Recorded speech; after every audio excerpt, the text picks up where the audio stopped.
ومن أحسن قولا ممن دعا إلى الله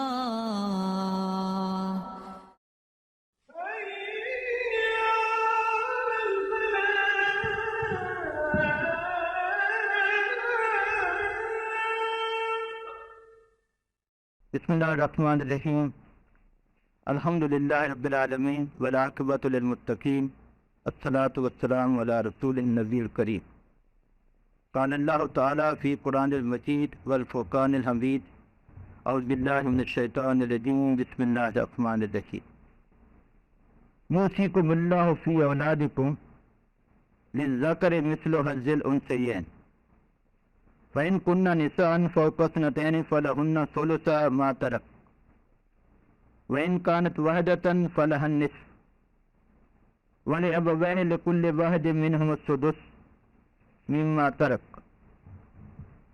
ترك إن كان له ولد فإن لم يكن له ولد وورثه أبواه فلأمه الثلث فإن كان له إخوة فلأمه السدس من بعد وصية يوصي بها أو دين آباؤكم وأبناؤكم لا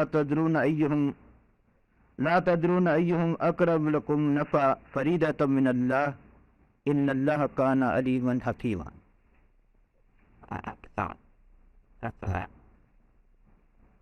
تمہاری اولاد کے بارے میں اللہ تعالیٰ تمہیں ہدایت فرماتا ہے کہ ایک مرد کا حصہ دو عورتوں کے برابر ہے. اگر میت کی وارث دو سے زیادہ لڑکیاں ہوں تو انہیں ترکے کا 2/3 دیا جائے گا، اور اگر ایک ہی لڑکی وارث ہو تو آدھا ترکہ اس کا ہوگا. اگر میت صاحب اولاد ہو تو اس کے والدین میں سے ہر ایک کو 6واں حصہ دیا جائے گا، اور اگر وہ صاحب اولاد نہ ہو اور والدین ہی اس کے وارث ہوں تو اس کی ماں کو 3واں حصہ دیا جائے گا. اگر میت کے بھائی بہن بھی ہوں تو ماں 6 حصے کی حقدار ہوگی. یہ سب حصے اس وقت نکالے جائیں گے جب وصیت جو مرنے والے نے کی ہے پوری کر دی جائے اور قرض ادا کر دیا جائے. تم نہیں جانتے کہ تمہارے ماں باپ اور تمہاری اولاد میں سے کون بلحاظ تقسیم اور یا بلحاظ نفع تم سے قریب تر ہے.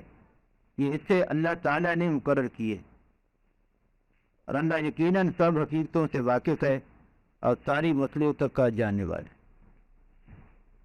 رب اشرح لی صدری ویسر لی امری واحلل عقدۃ من لسانی یفقہوا قولی. میرے عزیز ساتھیوں اور بزرگوں، میری بہنوں اور بیٹیوں، السلام علیکم ورحمۃ اللہ وبرکاتہ. یہ سورۃ النساء کی ایک آیت میں نے آپ کے سامنے تلاوت کیا، اس کا ترجمہ پیش کیا ہے. یہ آیت نمبر 11 ہے. سورۃ النساء کی ایک آیت ہے، آیت نمبر 11.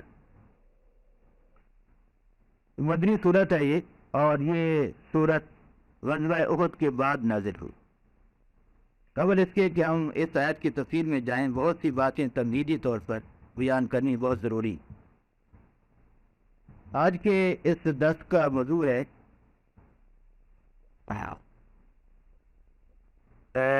علم الفرائض. علم الفرائض، اس کو عربی میں علم الفرائض کہتے ہیں، اردو میں اس کا ترجمہ ہوگا تقسیم میراث کے قانون. تقسیم میراث کا قانون. اس موضوع کے 2 حصے ہوں گے. انشاءاللہ آج ایک حصہ پیش کیا جائے گا اور آئندہ ہفتے اس کا دوسرا حصہ پیش کیا جائے گا. آج کے اس حصے میں بتاؤں گا کہ اللہ تعالیٰ نے اولاد کے لیے کیا حصہ مقرر کیا ہے اور والدین کے لیے کیا حصہ مقرر کیا. اور آئندہ ہفتہ انشاءاللہ میں بتاؤں گا کہ اللہ تعالیٰ نے خامد کے لیے کیا حصہ مقرر کیا ہے، بیوی کے لیے کیا حصہ مقرر کیا، اور بھائی بہن کے لیے کیا حصہ مقرر. ایک نشست میں یہ تمام باتیں نہیں ہو سکتی، اس لیے انشاءاللہ آج میں کوشش کروں گا کہ جو والدین کا حصہ ہے اور جو اولاد کا حصہ ہے اس کی پوری تفصیل ہمارے سامنے آئے. چند حدیث شروع میں آپ کے سامنے رکھنا چاہتا ہوں. اللہ تعالیٰ نے میں نے ایک قرآن کی آیت سن لیجیے. فرمایا اللہ تعالیٰ نے سورۃ فجر میں وَتَأْكُلُونَ التُّرَاثَ أَكْلًا لَمًّا وَتُحِبُّونَ الْمَالَ حُبًّا جَمًّا۔ تو فجر کی 2 آیات ہیں، چھوٹی چھوٹی ہیں، یہ آیات ہیں 19 اور 20۔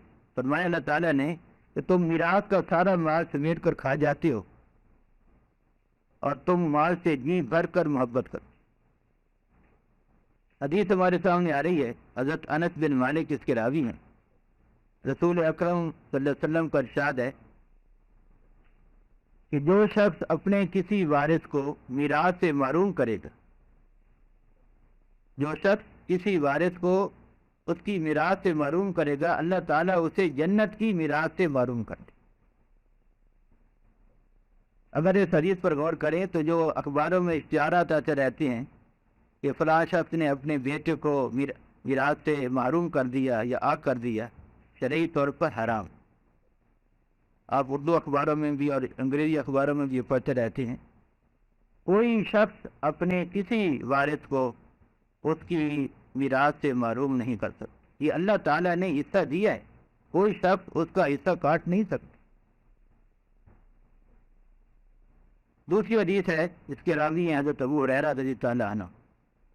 رسول اکرم صلی اللہ علیہ وسلم کا ارشاد ہے کہ ایک مرد یا ایک عورت 60 سال تک اللہ کی اطاعت میں گزار دیتے ہیں، لیکن مرتے وقت اپنے کسی وارث کو وصیت کے ذریعے نقصان پہنچا دیتے ہیں، ان کے لیے جہنم واجب ہو جائے۔ یعنی 60 سال تک انہوں نے اللہ کی اطاعت میں گزار دیے، مرتے وقت انہوں نے غلط وصیت کر دی، اپنے کسی وارث کو میراث سے محروم کر دیا، ان کے لیے جہنم واجب ہو۔ تیسری حدیث ہمارے سامنے آ رہی ہے، رسول اکرم صلی اللہ علیہ وسلم کا ارشاد ہے کہ علم الفرائض سیکھو اور سکھاؤ، کیونکہ یہ نصف علم ہے۔ رسول اکرم نے اس علم کو نصف علم فرمایا۔ میں آپ کے سامنے چند تعریفات رکھنا چاہتا ہوں تاکہ آگے بڑھنے سے پہلے یہ چند جو اصطلاحات ہیں وہ واضح ہو جائیں۔ پہلی بات ہے ترکہ۔ ترکہ یا میراث کسے کہتے ہیں؟ جو شخص فوت ہو رہا ہے یا فوت ہونے کے وقت جو جائیداد منقولہ یا غیر منقولہ اس کی ملکیت میں اس کا مالک ہو، اس کو اس شخص کا ترکہ کہا جائے۔ تو یہ جو قوانین ہیں یہ ترکہ کے متعلق ہے۔ اگر ایک شخص نے اپنی زندگی میں کوئی مکان بیٹے کے نام کر دیا تو وہ اس کی ملکیت نہیں رہا، وہ بیٹے کی ملکیت ہوگی، وہ ترکہ نہیں کہلائے گا۔ یہاں پر جو قوانین بیان ہو رہے ہیں وہ بیان ہو رہے ہیں کہ جو شخص فوت ہو رہا ہے یا فوت ہوا ہے اس کی کیا ملکیت ہے، اس کو تقسیم کیا جائے۔ اگر اس نے کسی بیٹے کے نام کوئی مکان کر دیا ہے، بیوی کے نام کوئی پلاٹ کر دیا ہے، ماں کے نام کوئی دکان کر دیا ہے یا کوئی اور چیز کر دی ہے، تو اس تک کی ملکیت ختم ہو گئی۔ وہ مکان یا دکان یا پلاٹ بیوی کے نام ہو گیا یا بیٹے کے نام ہو گیا یا ماں باپ کے نام ہو، اس کی ملکیت ختم ہو۔ آپ سمجھ گئے؟ اپنی زندگی میں وہ کسی کو بھی کوئی تحفہ دے سکتا ہے، اس کو تحفہ کہا جائے گا۔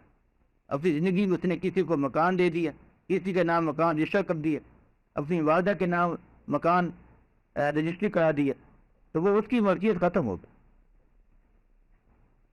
میرا یہ موضوع نہیں ہے کہ وہ جو کسی کو تحفہ دیا جائے اس میں بھی بہرحال انصاف ضروری ہے۔ مثلاً ایک شخص نے کسی ایک بیٹے کو تو ایک مکان دے دیا، ایک پلاٹ دے دیا، دوسرے بیٹے کو محروم کر دیا ہے، یہ بھی ناانصافی۔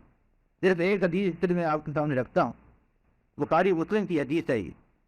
حضرت نعمان بن بشیر اس کے راوی۔ حضرت نعمان بن بشیر فرماتے ہیں کہ مجھے والد صاحب بشیر رضی اللہ عنہ مجھے لے کر رسول اکرم کے پاس پہنچے۔ راوی کون ہے؟ نعمان بن بشیر رضی اللہ عنہ۔ کہتے کہ میرے والد مجھے لے کر رسول اکرم کے پاس پہنچے اور کہا کہ یا رسول اللہ، میں نے ایک غلام اپنے اس بیٹے نعمان کو تحفہ میں دے دی، وقت دیے، آپ اس کے گواہ بن جائیں۔ رسول اللہ نے پوچھا کہ کیا تمہارے اور بھی اولاد ہے، اور بھی بیٹے ہیں؟ انہوں نے کہا جی ہاں، میرے اور بھی بیٹے ہیں۔ تو آپ نے پوچھا کیا اسی قسم کا تحفہ تم نے دوسرے بیٹوں کو بھی دیا ہے؟ حضرت بشیر نے فرمایا نہیں یا رسول اللہ، فرمایا کہ میں اس ظلم کا گواہ نہیں بنا، یا تو اس غلام کو واپس لے لو جو آپ نے نعمان کو دیا ہے، یا پھر اسی قسم کا غلام تمام اولاد کو دے وہاں بیٹھو۔ تو اگر زندگی میں بھی کوئی شخص کسی کو تحفہ دے اولاد میں، یا ماں باپ کو یا بھائی بہنوں کو بھی، اس میں بھی اسے انصاف کرنا۔ میں یاد کر رہا تھا تو ترکہ وہ ہوتا ہے کہ جو شخص فوت ہوا ہے اس وقت اس کی ملکیت میں جو چیز تھی اس کو ترکہ کہا جائے۔ مجھے ایک شخص نے سوال کیا کہ میری بیوی کے پاس 500 گرام سونا ہے، وہ میری ملکیت ہے یا بیوی کی ملکیت؟ میں نے کہا کہ جو آپ کی بیوی کے پاس 500 گرام سونا ہے اس میں تو کچھ تو وہ آپ کی زوجہ محترمہ اپنے والدین سے لے کر آئی ہوگی، انہوں نے تحفہ دیا ہوگا شادی کے وقت، اور کچھ آپ نے تحفہ کے طور پر دیا ہوگا۔ جو اپنے والدین سے لے کر آئی ہے وہ تو 100% اسی کا ہے، تو اس کے والدین نے اس کو دیے، اور جو آپ نے تحفہ میں دیا وہ بھی آپ نے تحفہ دے دیا، اور اب آپ تحفہ دے کر واپس دینا چاہتی۔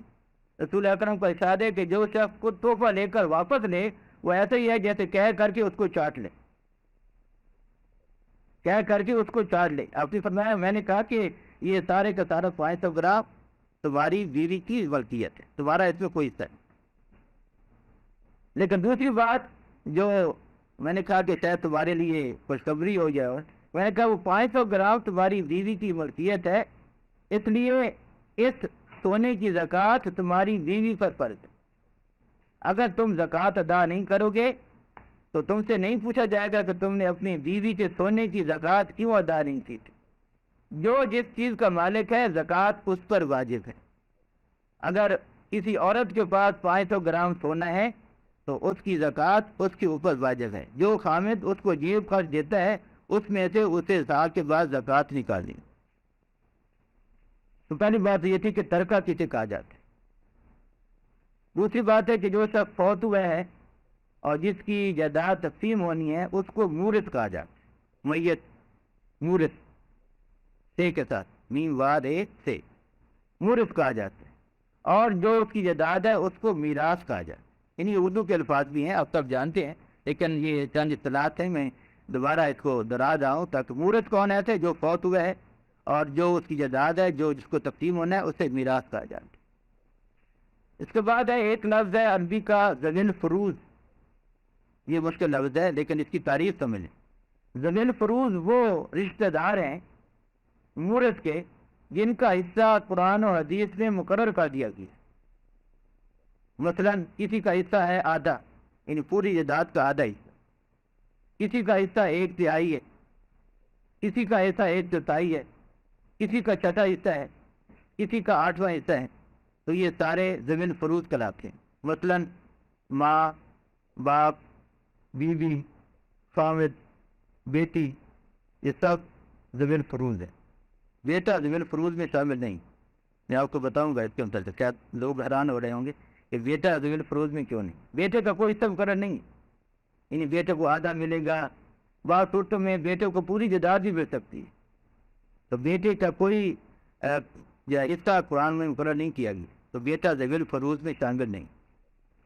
اگلی جو تعریف ہے وہ ہے اولاد۔ اولاد کسے کہتے ہیں؟ اولاد قرآن مجید میں خاص طور پر اس آیت میں جو میں نے آپ سامنے آیت رکھی ہے، اولاد سے مراد ہے بیٹے، بیٹیاں، پوتے، پوتیاں، اور اس کے بعد بیٹے کے پوتے اور بیٹے کی پوتیاں، یہ سب اولاد میں شامل ہیں۔ ہم عام طور پر اولاد کا لفظ اپنے بیٹے اور بیٹیوں کے استعمال کرتے ہیں، لیکن یہاں پر جب میں اولاد کا لفظ استعمال کروں گا اس سے مراد ہوگا بیٹے، بیٹیاں، پوتے، پوتیاں اور اس سے آگے۔ ہمیں قرآن مجید میں جو مکی صورتیں ہیں ان میں وراثت کے متعلق کوئی قانون نہیں ملتا۔ مکی زندگی کتنی ہے رسول اکرم کی؟ 13 سال کی زندگی ہے، وراثت کے متعلق کوئی قانون موجود نہیں۔ سورۃ بقرہ میں ایک آیت ہے جو آپ کے سامنے رکھتا ہوں کہ وہ وراثت کے متعلق ابتدائی قانون تھا۔ سورۃ بقرہ مدنی سورت ہے، مدینہ منورہ میں نازل ہوئی۔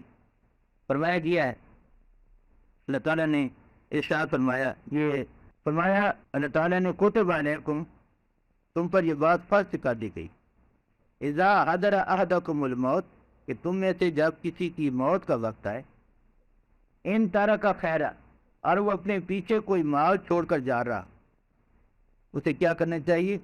الوصیۃ للوالدین والاقربین بالمعروف حقا علی المتقین، اس کے لیے یہ فرض ہے کہ وہ وصیت کر کے جائے، اس کے لیے والدین کے لیے اور رشتہ داروں کے لیے، اور یہ بات حق ہے متقین، یعنی وراثت کا جو معاملہ ہے وہ وصیت پر چھوڑ دیا گیا کہ جو شخص فوت ہو رہا ہے وہ وصیت کر کے جائے۔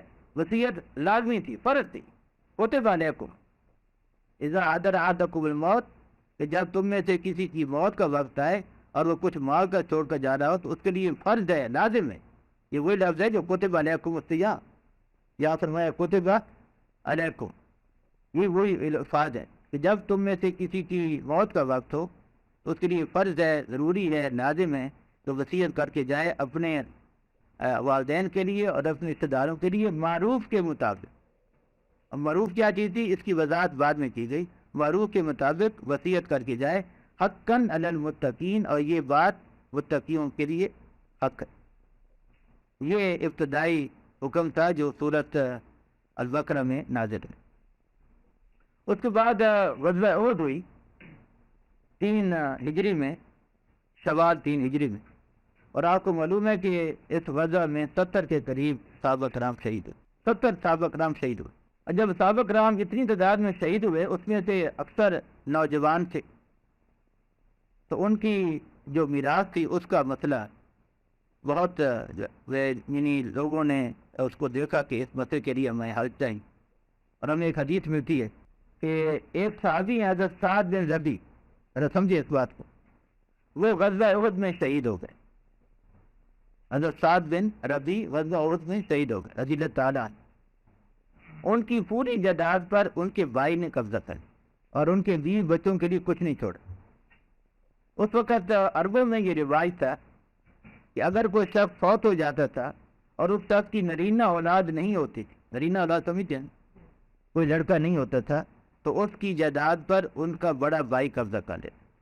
تو عربوں کے رواج کے مطابق حضرت سعد بن ربی کے بھائی نے کوئی برا نہیں کیا، اس پہ رواج یہی تھا، کوئی حکم نہیں تھا، یہ صورت نازل نہیں ہوئی۔ حضرت سعد بن ربی جو شہید ہوئے تھے ان کی زوجہ محترمہ رسول اکرم کے پاس پہنچی اپنی 2 بیٹیوں کو لے کر غزوہ احد کے بعد، یا رسول اللہ صلی اللہ علیہ وسلم، ان بیٹیوں کی جائیداد پر، ان بیٹیوں کے باپ کی جائیداد پر ان کے چچا نے قبضہ کر، اور ان بیٹیوں کا نکاح میں کیسے کروں گی جب تک ان کے پاس کچھ مال نہیں ہوگا۔ سعد بن ربی کے بھائی نے ساری جائیداد پر قبضہ کر لی۔ رسول اکرم نے فرمایا کہ میرے پاس اس معاملے کا کوئی حل نہیں ہے، دعا کریں کہ اللہ تعالیٰ اس معاملے کا ہمیں حل عطا کرے۔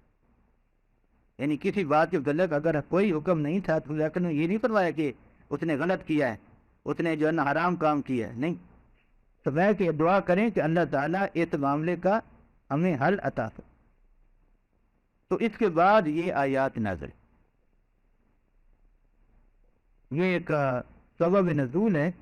حضرت سعد بن ربیعہ کی بیوی جو آپ کے پاس گئی تھی انہوں نے یہ مسئلہ پیش کیا۔ اب یہ آیت کا میں پہلا حصہ اپن رکھتا ہوں، ذرا غور سنیے۔ بعض لوگ کہتے ہیں کہ یہ علم الفرائض بہت مشکل ہے اور اس لیے بہت کم ایسے مدرسین ہیں یا بہت کم ایسے دروس ہیں جو اس موضوع پر آپ کے سامنے پیش کیے جاتے، لیکن یہ موضوع اتنا مشکل نہیں ہے۔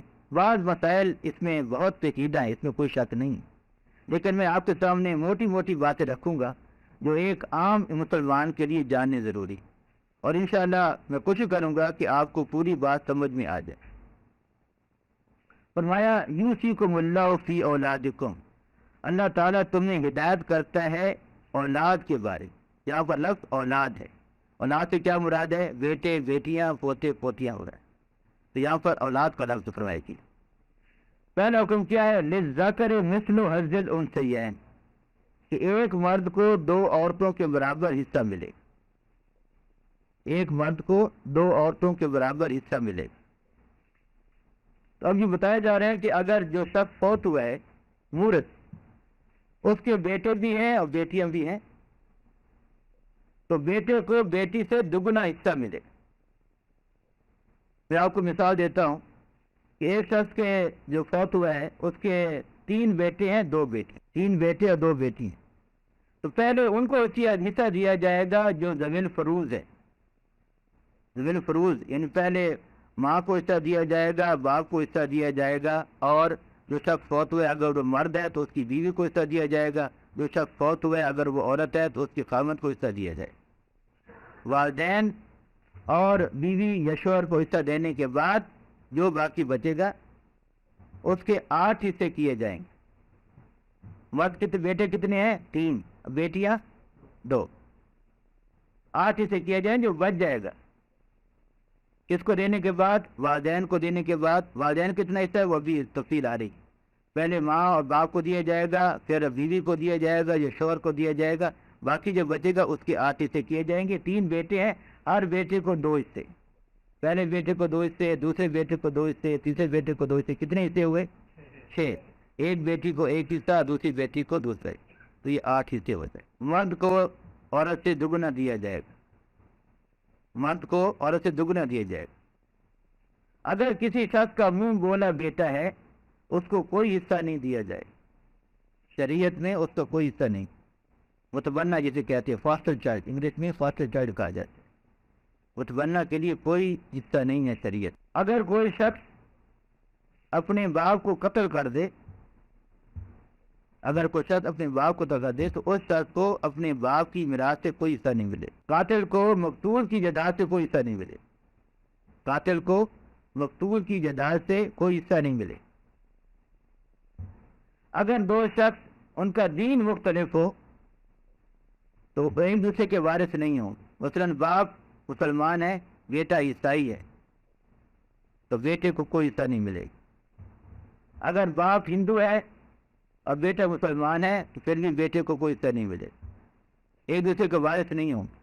اگر دونوں کا دین مختلف ہے، ایک مسلمان ہے ایک مشرک ہے، ایک مسلمان ہے دوسرا عیسائی ہے، ایک یہودی ہے دوسرا مسلمان ہے، ایک ہندو ہے ایک مسلمان ہے، تو دین مخالف ہوگا تو ایک دوسرے کے کوئی وارث نہیں ہو، تو متبنہ کو حصہ نہیں ملے گا.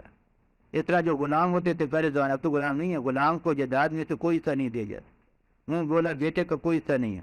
بعض لوگ ہمارے معاشرے میں منہ بولے بیٹے کو پوری جائیداد دے دیتے کہ یہ ہم نے اس کو بیٹا بنایا، ساری عمر چھوٹا تھا تو ہم نے اس کو پالا ہے، اب جوان ہو گیا اب اس کو جائیداد سے انکار کر دے. بھائی یہ اللہ تعالیٰ کے مقرر کر دے حصہ ہے، یہ ہمارے نہیں.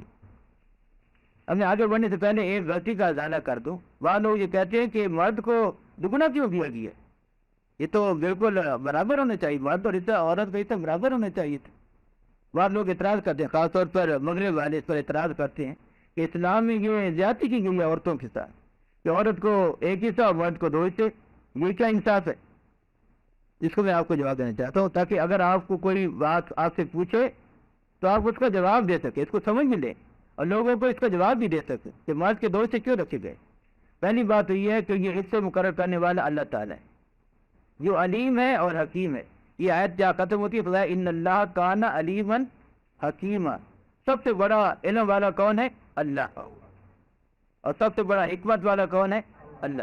اللہ تعالیٰ کے حصے کرے. ہمارے لیے یہ ایک ہی بات کافی، ہمارے مسلمانوں کے لیے تو یہ ایک ہی بات کافی کہ اللہ تعالیٰ علیم ہمارا حکیم ہے. یہ حصے اللہ تعالیٰ نے کسی بندے پر نہیں چھوڑے. بندے کو چھوڑ دیتے تو بہت بندے زیادتی کرتے. یہ حصے اللہ تعالیٰ نے مقرر کیے ہیں، اس سے کوئی کمی بیشی نہیں ہو سکتی. میں نے آپ کو شروع میں حدیث سنا دی تھی کہ اگر کوئی شخص کسی وارث کو اس کی وراثت سے میراث سے محروم کرے گا تو اس کے لیے جہنم، اس میں تو کوئی کمی بیشی نہیں ہو سکتی. دوسری بات یہ ہے کہ اللہ تعالیٰ نے اسلام کے مذہب میں، اسلام کے دین میں مرد کو کفیل بنائے. نان نفقہ مرد کے ذمہ ہوتا ہے، نہ صرف بیوی کا نان نفقہ بلکہ اولاد کا نان نفقہ. اولاد کا نان نفقہ کس کے ذمہ ہوتا ہے؟ مرد کے ذمہ ہوتا ہے. اگر فرض کیا مرد بیوی کو طلاق بھی دے دے پھر بھی اولاد کا نان نفقہ مرد کے ذمہ ہو. اگر کوئی شخص اپنی بیوی کو طلاق بھی دے دے تو جو اس کی اولاد ہے اس کا نان نفقہ کس کے ذمہ ہوتا ہے؟ مرد کے ذمہ ہوتا ہے. یہ دوسری بات ہے. تیسری بات یہ ہے کہ عورت کسی نہ کسی مرد کی زیر کفالت ہوتی ہے. شادی سے پہلے وہ اپنے والدین کے گھر ہوتی ہے، اس کا والد اس کا کفیل ہوتا ہے. شادی کے بعد اس کا خامد اس کا کفیل ہوتا ہے۔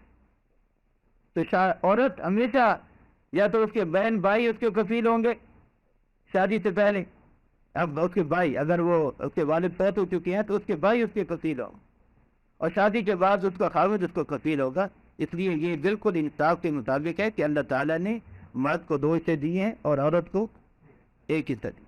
تو یہ پہلی بات ہے، للذکر مثل حظ الانثیین۔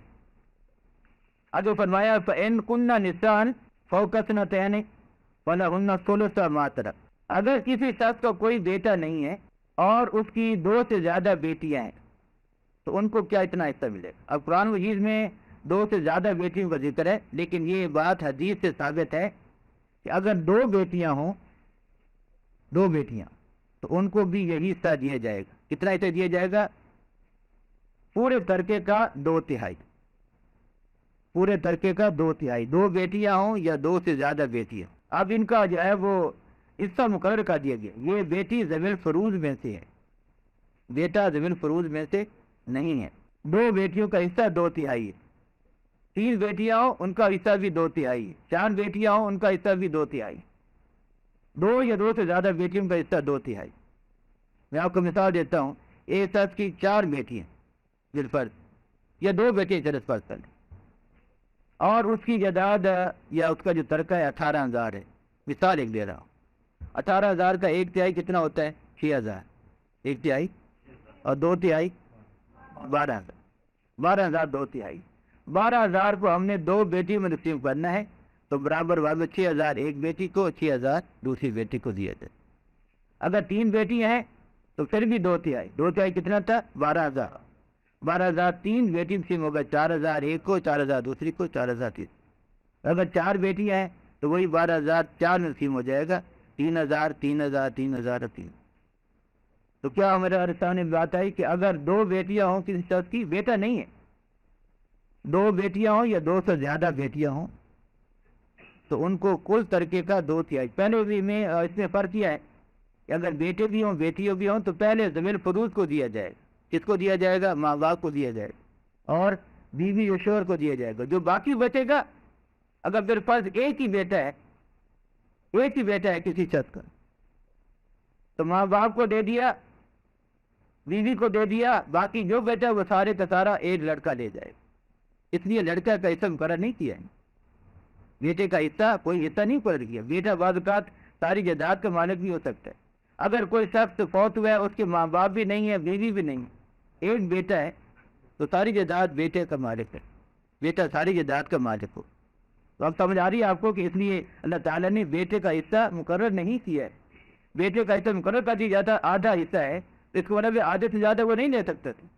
لیکن ایسی صورتحال پیدا ہو سکتی ہے کہ جو شخص فوت ہوا ہے مورث، اس کے والدین بھی نہیں ہیں اور اس کی بیوی بھی نہیں، اور ایک اس کا بیٹا ہے یا 2 بیٹے ہیں، ایک بیٹا ہے تو ساری جائیداد ایک بیٹا لے جائے گا، اور اگر 2 بیٹے ہیں تو دونوں میں برابر برابر تقسیم ہو جائے گا۔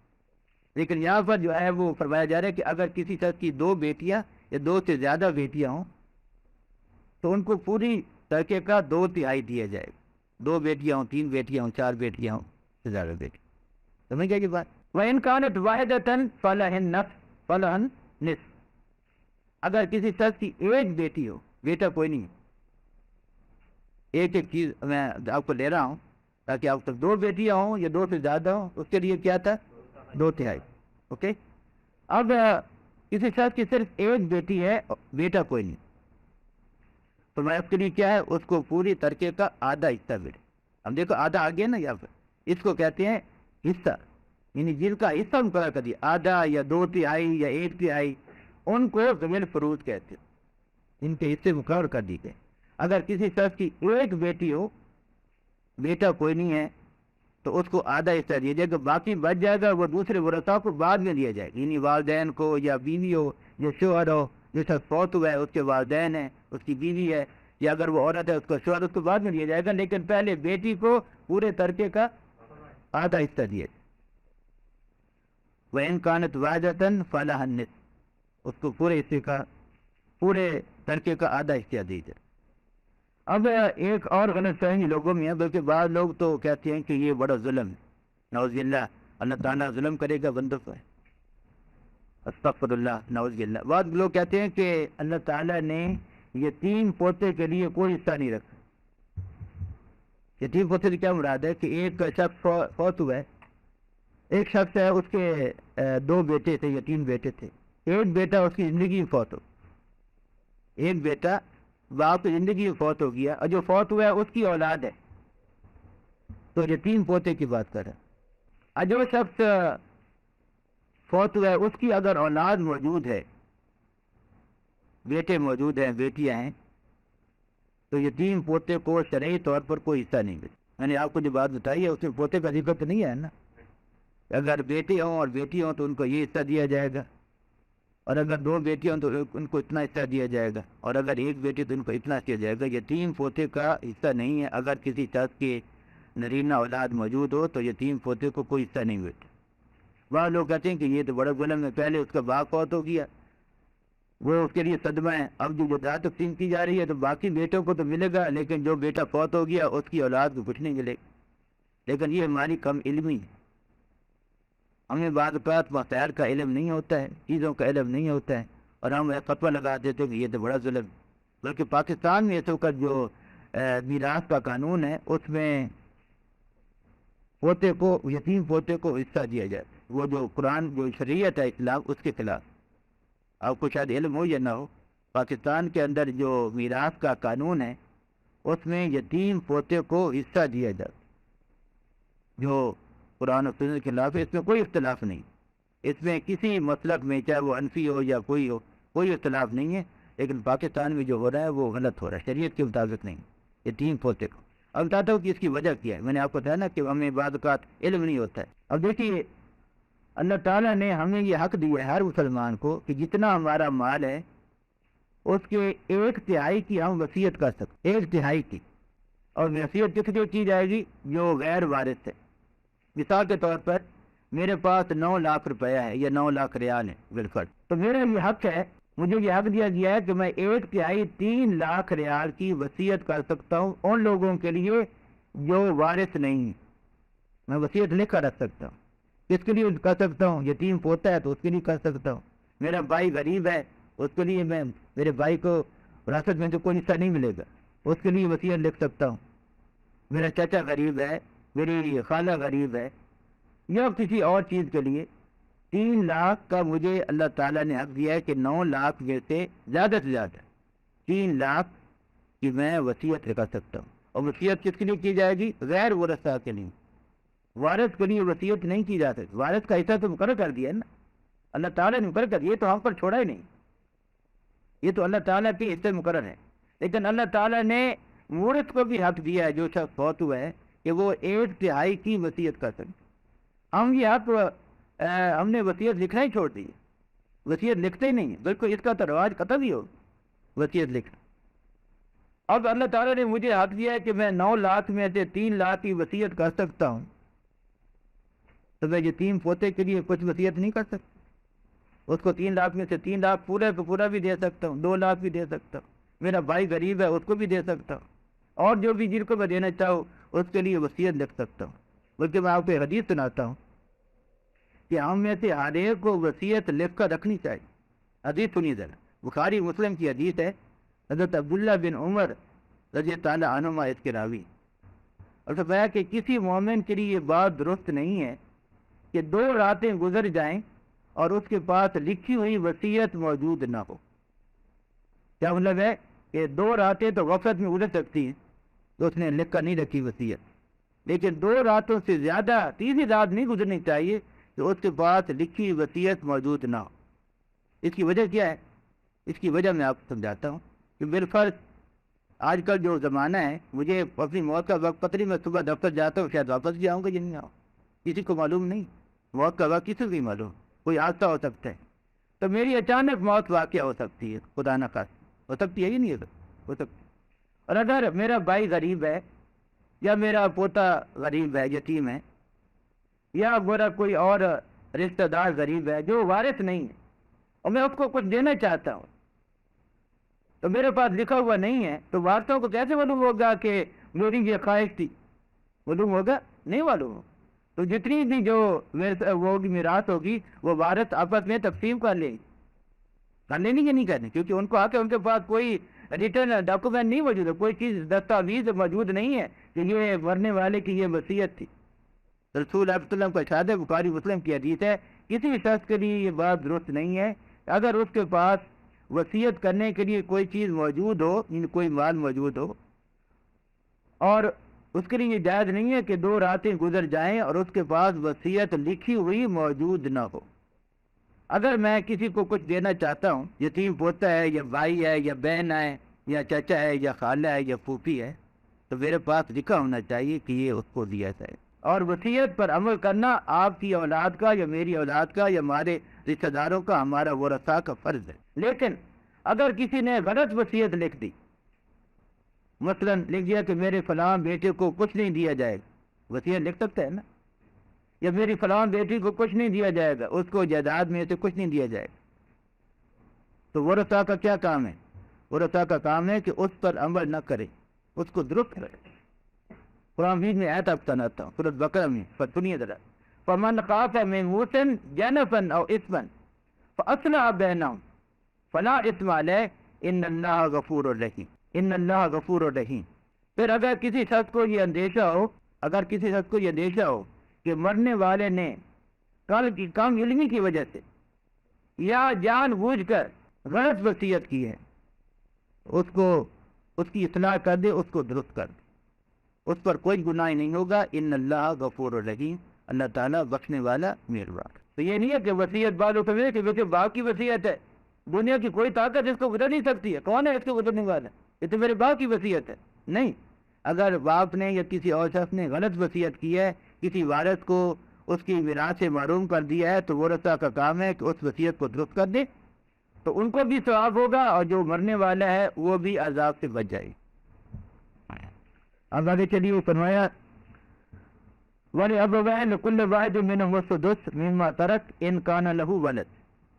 اب یہ بچوں کی بات ختم ہوئی، اولاد کی بات ختم ہوئی، اب وہ والدین کی بات آ رہی ہے کہ اگر فرمایا کہ وَلِأَبَوَيْهِ لِكُلِّ وَاحِدٍ مِّنْهُمَا السُّدُسُ مِمَّا تَرَكَ إِن كَانَ لَهُ وَلَدٌ۔ جو شخص فوت ہوا ہے، جو مورث ہے، اس کی اولاد ہو، بیٹے بیٹیاں ہوں، تو ماں باپ میں سے ہر ایک کو چھٹا حصہ دیا جائے، چھٹا حصہ ماں کو، چھٹا حصہ باپ کو۔ مورث صاحب اولاد ہو، جو شخص فوت ہوا ہے وہ صاحب اولاد ہو، صاحب اولاد سے قرار ہے اس کا کوئی بیٹا ہو یا بیٹی ہو یا پوتا ہو یا پوتی ہو، صاحب اولاد کوئی زندہ ہو اس کی فوت وقت، تو والدین کو چھٹا حصہ دیا جائے گا، والدہ کو چھٹا حصہ اور والد کو چھٹا۔ یہ ماں باپ کا حصہ ہے۔ کیا شرط کیا ہے؟ کہ جو شخص فوت ہوا ہے وہ صاحب اولاد ہو، تو والدین میں سے ہر ایک کا چھٹا حصہ، والدہ کا چھٹا حصہ ہے، والد يَكُن لَّهُ وَلَدٌ فَإِن لَّمْ يَكُن لَّهُ وَلَدٌ وَوَرِثَهُ أَبَوَاهُ فَلَهُمَا الثُّلُثُ۔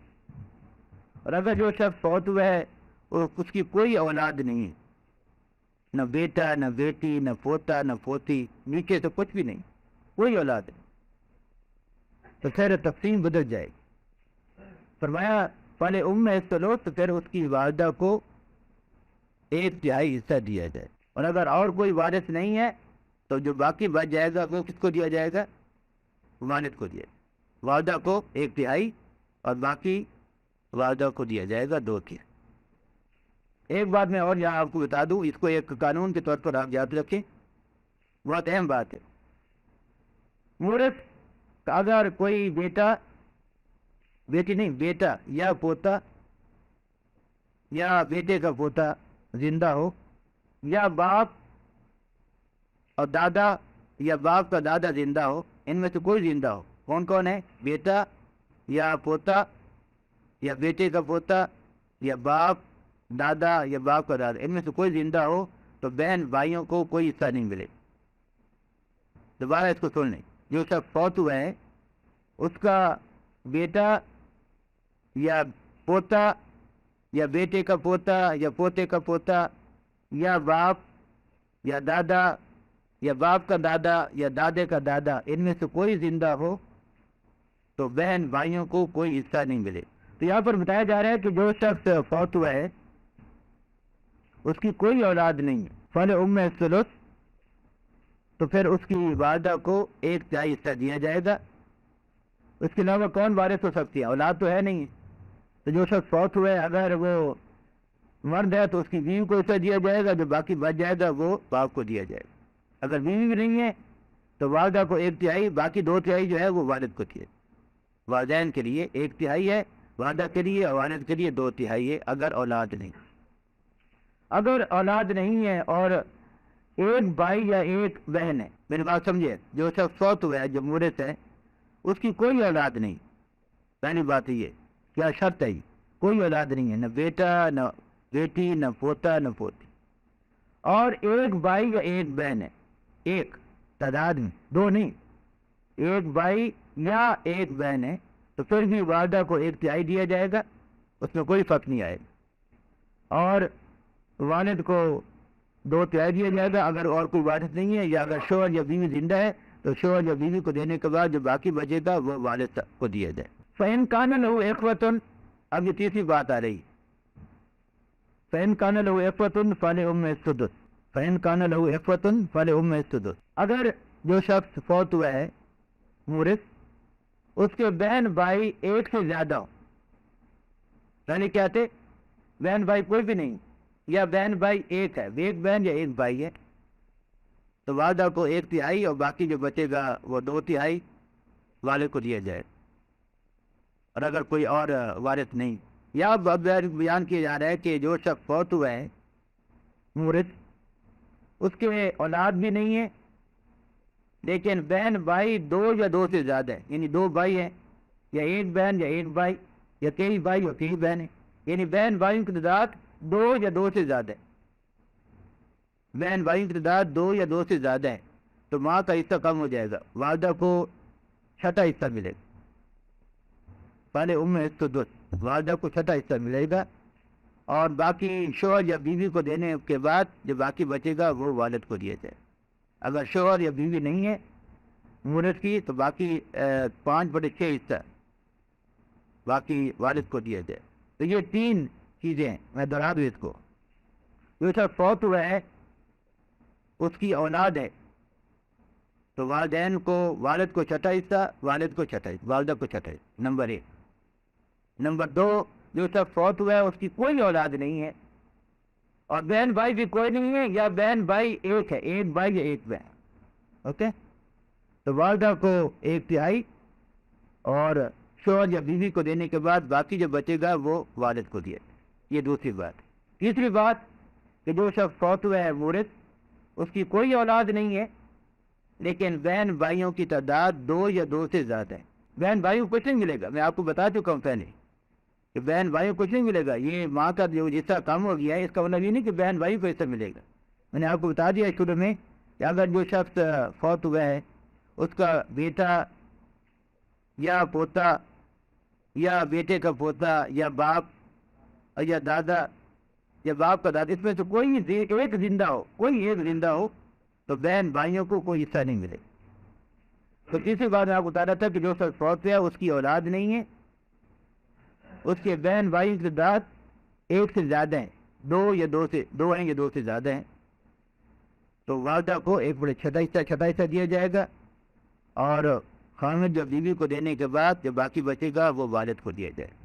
من بعد وصیۃ یوصی بہا او دین آباؤکم وابناؤکم لا تدرون ایہم اقرب لکم نفعا فریضۃ من اللہ ان اللہ کان علیما حکیم.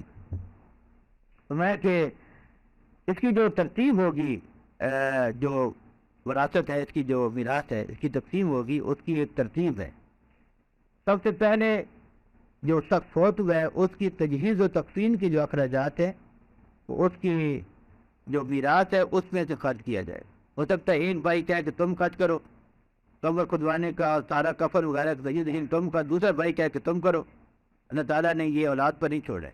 جو شخص فوت ہوا ہے اس کے جو اخراجات ہیں تجہیز و تقسیم کے، وہ اس کی میراث میں سے خرچ کیا جائے، نمبر 1.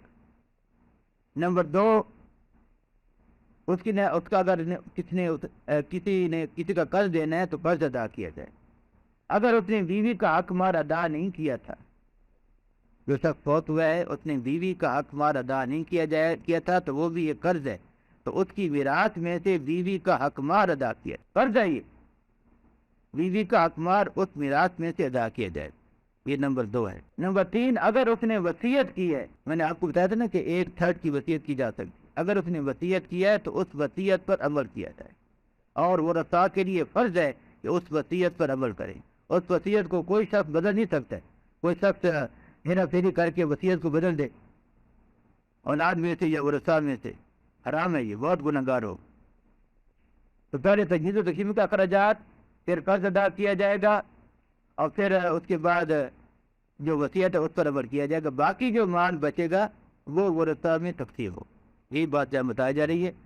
اور آخر بات یہ ہے کہ آباؤکم ابناؤکم، تمہارے آبا و اجداد یا تمہارے اولاد، تمہیں معلوم نہیں ہے کہ نفع کے لحاظ سے کون تم سے قریب تر ہے۔ فریضۃ من اللہ، یہ اللہ تعالیٰ کی طرف سے حصے مقرر کردہ ہیں، فریضۃ من اللہ، اس لیے اس کو علم الفرائض کہتے ہیں۔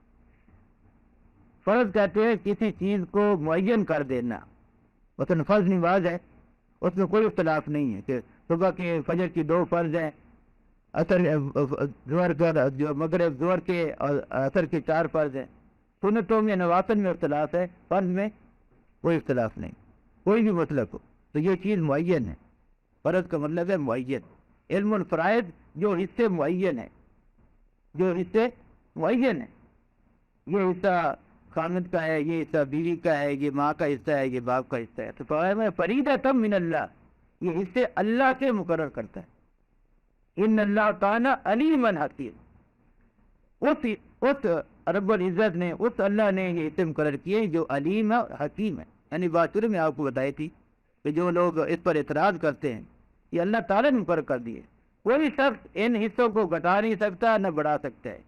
جو اللہ تعالیٰ نے حصے مقرر کر دیے یہ معین ہے، اس لیے اس کا نام علم الفرائض ہے کہ یہ حصے معین کردہ ہے اور اللہ تعالیٰ نے اس کو مقرر کر دی ہے۔ ان اللہ کان علیما حکیما۔ ایک بات رہ گئی تھی، وہ میں آپ کو دہرا دوں، اگر جو شخص فوت ہوا ہے اس کی اولاد میں کوئی زندہ نہیں، نہ بیٹا نہ بیٹی، لیکن پوتے اور پوتیاں موجود ہیں۔ میں نے آپ کو کہا تھا نا کہ اولاد سے مراد ہے بیٹے بیٹیاں پوتے پوتی، تو پوتے اور پوتیاں اولاد کی قائم، بیٹے اور بیٹیوں کی قائم مقام بن جائیں، پوتے اور پوتیاں بیٹے اور بیٹیوں کی قائم مقام بن جائیں گی۔ کیا مطلب ہے قائم مقام بنیں گی؟ کہ جو حصہ بیٹے اور بیٹیوں کو ملنا تھا وہ حصہ پوتوں اور پوتیوں کو ملے گا۔ وہی قانون ہوگا، اگر پوتیاں 2 یا 2 سے زیادہ ہیں تو انہیں کل ترکہ کا 2/3 دیا جائے گا۔ اگر ایک پوتی ہے تو اسے کتنا دیا جائے گا؟ آدھا دیا جائے گا۔ ایک بیٹی ہو تو کتنا حصہ ہے؟ آدھا، اور ایک پوتی ہو تو اس کو آدھا حصہ دیا جائے گا۔ اگر پوتے بھی ہیں پوتیاں بھی ہیں تو زمین فروض کو دینے کے بعد، زمین فروض کو دینے کے بعد، یعنی ماں کو دینے کے بعد، باپ کو دینے کے بعد، بیوی کو دینے کے بعد جو باقی بچے گا اس کو اس طرح حصے کیا جائیں گے کہ پوتے کو 2 حصے اور پوتی کو 1 حصہ۔ دوسری بات، اگر والد فوت ہو چکی ہیں، والدہ فوت ہو چکی، دادا اور دادی زندہ ہیں، تو دادا اور دادی والدین کے قائم مقام ہو جائے۔ جیسا اسلام کا قانون وراثت، یعنی یہ بہت آگے بھی پھیلتا جائے گا۔ اگر دادا اور دادی زندہ نہیں ہے، اوپر والے زندہ ہے تو ان کو مل جائے گی۔ یہ ویسے بہت شاد نادر ہی ہوتا ہے، لیکن میں آپ کو بتانا چاہتا ہوں کہ اگر والدہ زندہ نہیں ہے اور والد بھی زندہ نہیں، دادا اور دادی زندہ ہیں، تو دادا اور دادی والدین کے قائم مقام ہو گئے جائے گی۔ جو حصہ والدہ اور والدہ کو ملنا تھا وہی حصہ دادا اور دادی کو ملے۔ تو یہ جو آج ہم نے آپ کو بات کیا وہ ہے والدین کا حصہ یا دادا اور دادی کا حصہ اور اولاد کا حصہ۔ اسی طرح ہم نے تفصیل سے بات کی ہے، اور انشاءاللہ آئندہ درس میں آپ کو بتاؤں گا کہ اللہ تعالیٰ نے شوہر کے لیے کتنا حصہ رکھا ہے، بیوی کے لیے کتنا حصہ رکھا ہے، اور بہن بھائی کے لیے کتنا حصہ ملے گا۔ بہن بھائی کو حصہ ملے گا بھی، یہ نہیں ملے گا، کب ملے گا؟ اس کے متعلق 2 آیات آئندہ ہوں گی۔ یہ 3 آیات ہیں، پوری 3 آیات میں پورے قوانین وراثت، جس کو ہم انگلش میں لا آف انہیریٹنس کہتے ہیں، اسلامک لا آف انہیریٹنس، اسلامی قانون وراثت 3 آیات میں۔ کون سی آیات ہے؟ ایک آیت نمبر 11 جو میں نے ابھی آپ کو رکھی ہے، ایک آیت نمبر 12 ہے، اور تیسری آخری آیت ہے سورۃ النساء کی آخری آیت، آیت نمبر 176۔ میں آپ کو یہ بھی بتاؤں گا کہ وہ جو ایک بات ہے وہ آخری آیت میں کیوں رکھی گئی، 11 12 13 کیوں نہیں کیا گیا؟ آیت نمبر 11 12 13 میں تو ہو سکتا تھا نا، 3 آیت اکٹھی رکھ دی گئی، لیکن ایک بات فرمائی گئی آیت نمبر 11 میں، اور دوسری بات آیت نمبر 12 میں، اور تیسری بات آیت نمبر 176 میں۔ اتنا فرق کیوں رکھا گیا، اس کی وضاحت انشاءاللہ میں آئندہ کروں گا۔ اس کے بعد میں اپنی بات ختم کرتا ہوں۔ سبحان ربک رب العزت عما یصفون وسلام علی المرسلین والحمد للہ رب العالمین والعاقبۃ للمتقین وما علینا الا البلاغ المبین۔